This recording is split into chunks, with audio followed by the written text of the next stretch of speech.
Question number 64, Shri Y.S. Avinash Reddy. Absent, sir, absent. Shri K. Raghuram. Thank you, Speaker. Thank you. Thank you, Speaker sir, for giving me an opportunity to present, especially the case which is related to my constituency and East and West Godavari districts of Andhra. Narendra Modi ji. Thanks. Important point. It's okay. He is leaving, no? I wanted him.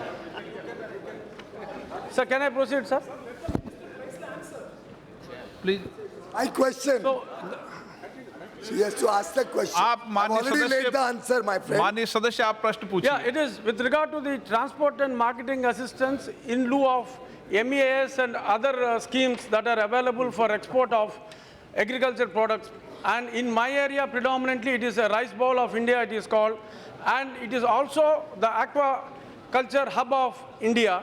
A lot of 70% of the seafood export on the land is being exported from my Godavari districts. And with the sudden change with the removal of the MAS scheme and other schemes, and they are proposing the transport incentive. For example, I would like to make a mention for aqua exports for one container of seafood shrimp, they would be getting now around 7 lakhs by way of MEIS, and the container transportation cost is around 2.5 lakhs.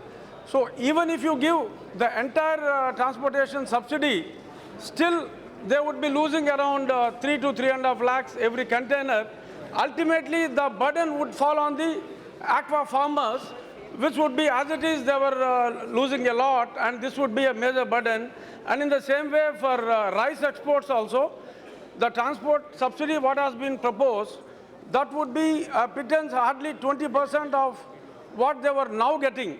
So in view of the farmers' woes already which is there in our areas, I would request the Honorable Minister to give a patient hearing to our people as well and see that they are not, and subsequently the farmers are not put to any greater loss. Honorable Speaker, sir, I think this has been one government which over the last 5 years has been most responsive to anything to do with fisheries, to do with farmers.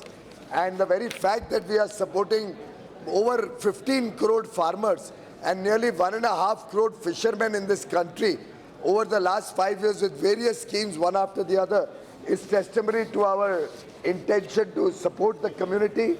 I think the honourable member has mixed up the transport subsidy to agricultural exports with the MEIS scheme. The MEIS scheme has nothing to do with this particular scheme that is in reference in this question. The Transport and Marketing Assistance Scheme is a new scheme which we have introduced on 27th February 2019, as recently as now. It is not in lieu of some other scheme. It is by itself. For the next 1 year, we are going to give support for providing assistance to the international component of freight and marketing of agricultural produce. We have a long list of products on which this is going to be available. It has been carefully assessed what are the products which need support, and value-added products of fish and meat are covered under this policy. So I think this is a benefit that the fishermen of Andhra Pradesh will also enjoy. I must mention to the honourable member that this is one government which engages with the people. His request that we should give a patient hearing, I can assure him our doors are always open. We welcome farmers, we welcome fishermen from Godavari to come and tell us how we can help them, what more we can do.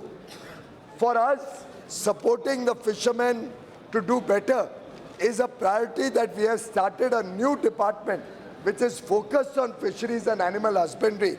And I'm sure they will be happy to engage with your constituents from Godavari district to see how we can do better.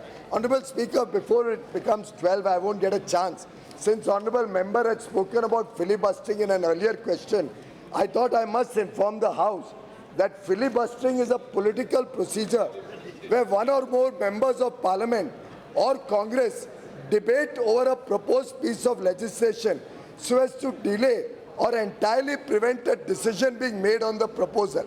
So I know Mr. Tiwari has fantastic knowledge of English. Many of his words, I think many members don't even often understand what he's saying.